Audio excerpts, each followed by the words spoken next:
Welcome to the conclusion of my series featuring IVs and EVs. If you haven't seen the first video, I'll add a link to it at the end of this one. Shameless advertising aside, today we're going to look into effort values, or EVs. Let's begin. EVs are the equivalent of training a Pokemon beyond the leveling system. Every Pokemon, once caught, starts off with a fresh slate, and every time it beats an opposing Pokemon in battle, it gains a stat boost similar to the stats of the defeated Pokemon. Unlike IVs, EVs have been in Pokemon since Generation 1, but were quite a bit different. In the first two generations, Pokemon could obtain the stat boost fully in all of their categories. All stats could get up to 65,535 points, which is their maximum.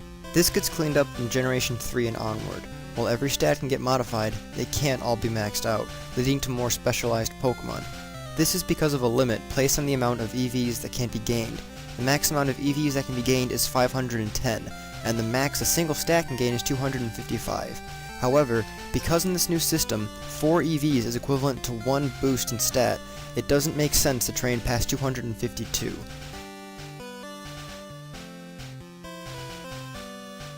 As stated earlier, EVs are gained by defeating opposing Pokemon in battle. However, this is not the only way.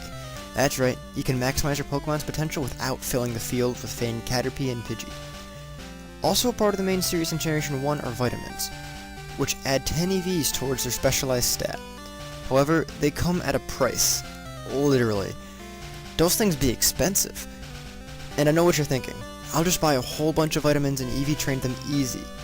Well, you would be right, except you're not. Vitamins have a cap too. They can only go up to 100 EVs per stat. Tragic. Introduced in Generation 5 are wings. Like vitamins, they increase EVs. However, unlike vitamins, they do not have a limit. They can be found on bridges across the Unova region. Unfortunately, they only add 1 EV per stat, so not really all that useful. You're going to have to get a lot of wings. Probably the best way of EV training was introduced in Generation 6. Super Training is a minigame where the Pokemon hits a soccer ball at different balloons in order to gain EVs. However, unlike actual soccer, they don't fake injuries. I kid, of course, and it's actually a really fun way to maximize a Pokemon's potential. It is a lot easier as well. Another thing that affects EV training is Pokérus, a disease that Pokemon can get that helps you. It's weird, so we'll be looking at this in a different episode. In Generation 4 and onward, power items were added to the game.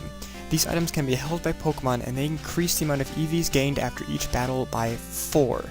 These are really good ways to EV train fast, however they are quite pricey to get. Thanks for watching this video. I hope you guys enjoyed and I hope you learned something, at least have a better understanding about IVs and EVs. If you haven't checked out my first video, as I promised, here's a link to that video. And if you have any suggestions for topics you want me to cover in the future, leave them down in the comment section below.